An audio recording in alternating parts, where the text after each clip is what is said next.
Hello दोस्तों, कैसे हो? Welcome to the channel. इस वीडियो में मैं आपके लिए परफेक्ट वर्ल्ड के लेटेस्ट एपिसोड यानी कि एपिसोड 126 को डिटेल में एक्सप्लेन करूंगा। परफेक्ट वर्ल्ड के पिछले एपिसोड में हमने देखा था हमारा हीरो सी हाओ अपने ग्रैंडफादर से मिल जाता है। इन लोगों की एक बहुत ही इमोशनल हार्ट टचिंग मुलाकात होती है, पर फाइनली वो लोग वहाँ से आगे बढ़ जाते हैं। आगे बढ़कर जब वो अपने ग्रैंडफादर को देखता है, उसे पता चलता है कि उसके ग्रैंडफादर की तबीयत खराब है। और अब आगे परफेक्ट वर्ल्ड की ये एपिसोड स्टार्ट होती है, जहाँ हम देखते हैं सी हाओ के ग्रैंडफादर बैठे हुए हैं। सी हाओ को देखते हैं, ड्रिंक का एक सिप लेते हुए कहते हैं, वाह, जैसा मैंने सोचा था मेरा ग्रैंडसन एकदम वैसा ही निकला। एक आदमी के ऊंचे सपने होने चाहिए, बड़ा एम्बिशन होना चाहिए। इधर आओ, मैं तुम्हें कुछ देता हूँ। ग्रैंडफादर एक चीज निकालते हैं। इस चीज को the true blood rune of demon emperor कहा जाता है। वो बताते हैं इसकी हेल्प से सी हाओ अपने बॉडी को और भी ज्यादा स्ट्रॉन्ग बना सकता है। सी हाओ ये सब देख रहा है, खुश है, पर वो सोच रहा है ग्रैंडपा अभी तक इतनी ज्यादा मुश्किलें झेले, लेकिन अभी भी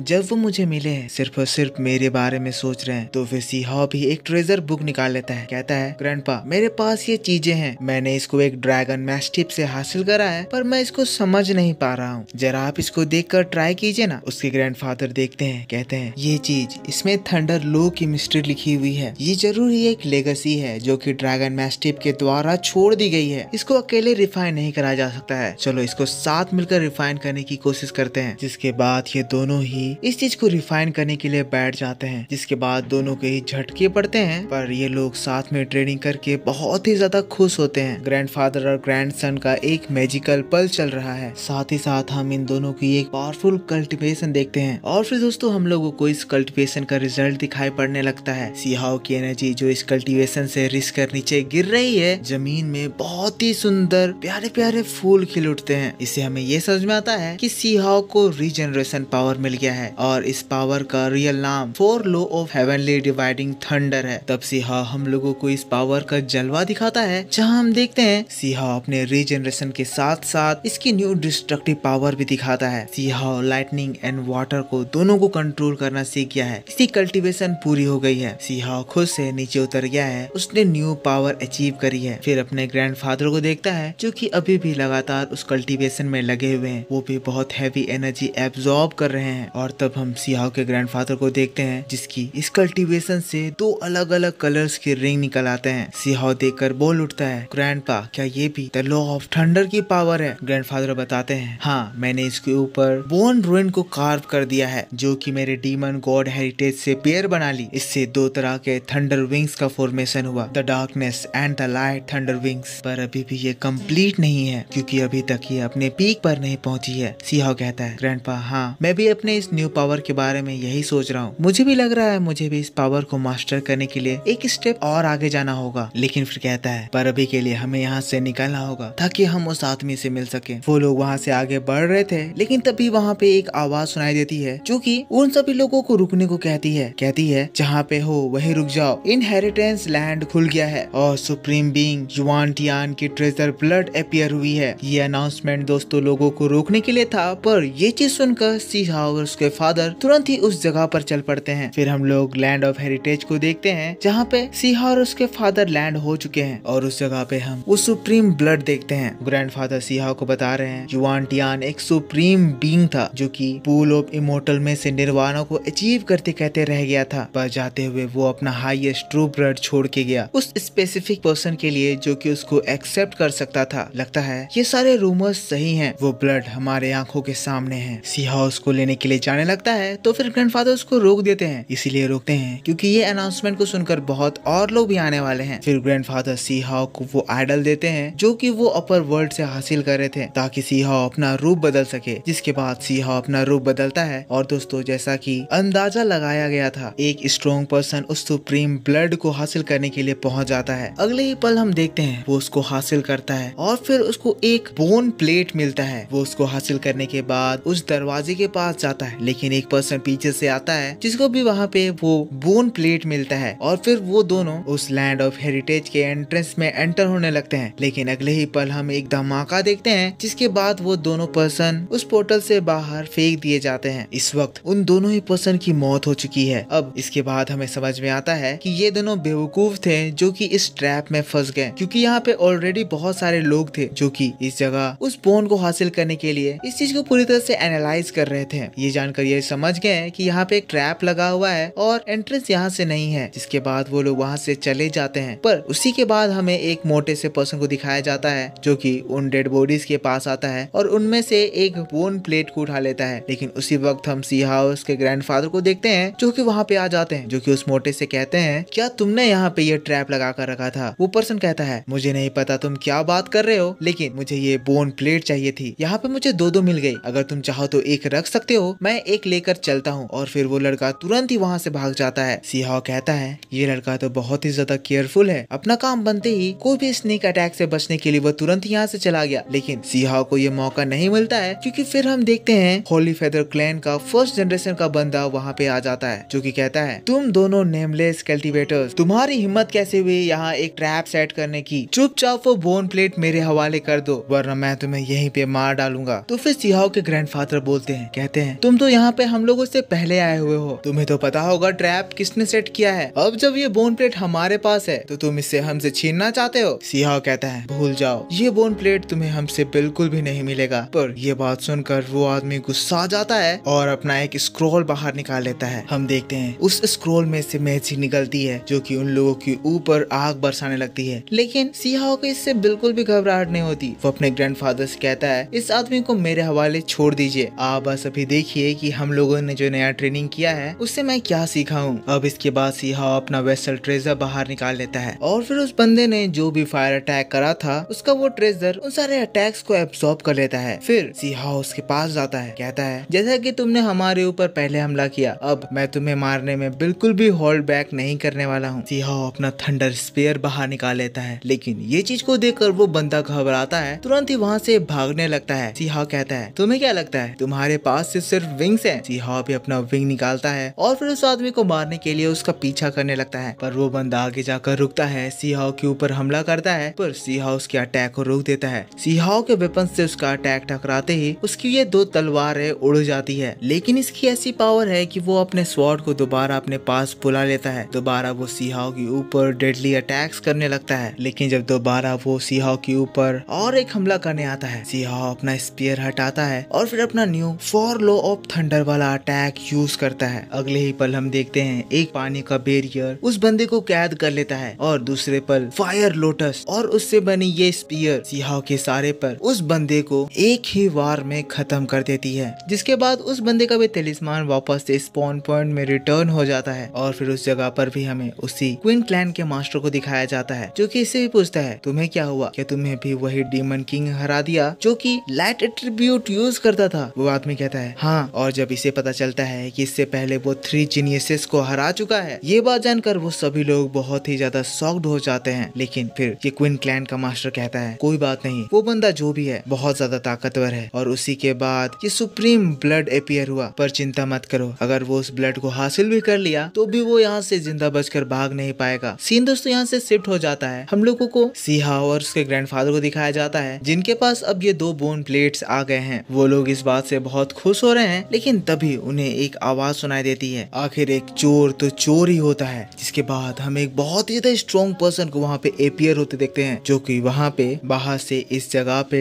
डायरेक्ट पोर्टल के जरिए अपीयर होता है। हम देखते हैं उसके साथ मिस मू भी है। अब मिस मू को देखकर फिर सी हाउ हंसने लगता है, कहता है, मू चैन, वो तो हम लोगों की पर्सनल प्रॉब्लम थी ना, हम लोग इसको बाद में प्राइवेटली सॉल्व भी कर सकते थे। इस बीच किसी आउटसाइडर को बुलाने की क्या जरूरत थी? मिस मू उसको जवाब दे रही थी, लेकिन वो बंदा कहता है, एक फेरी को किसी को भी जवाब देने की जरूरत नहीं है। जिसके बाद वो बंदा सी हाउ को मारने के लिए अपना वेपन निकाल लेता है। फिर ये देखकर फिर सी हाउ के ग्रैंडफादर आगे आते हैं। सी हाउ से कहते हैं, हावर्ड, तुम पीछे हट जाओ, तुम इस जगह पे नए हो, तुम यहाँ के डार्क एनर्जी से उतने ज्यादा वाकिफ नहीं हो। तो फिर सी हाउ कहता है, ग्रैंडपा, ये मुझसे फाइट करना चाहता है, इसीलिए आप मुझे इससे फाइट करने दीजिए, चिंता मत करिए, मुझे कुछ नहीं होगा। जिसके बाद उसके ग्रैंडफादर वहाँ से हट जाते हैं। सी हाउ उससे फाइट करने के लिए रेडी हो जाता है और उसके तुरंत बाद ही वो बंदा सी हाउ के ऊपर अपने स्पीयर से हमला कर देता है। सी हाउ अपना ट्रेजर वेसल निकाल कर उसके हमले को रोकता है और उसका यह अटैक न्यूट्रलाइज हो जाता है। दोनों ही ऑपोजिट डायरेक्शन में चले जाते हैं। लेकिन इस टक्कर से सी हाउ को रियलाइज हो गया है कि ये बंदा बहुत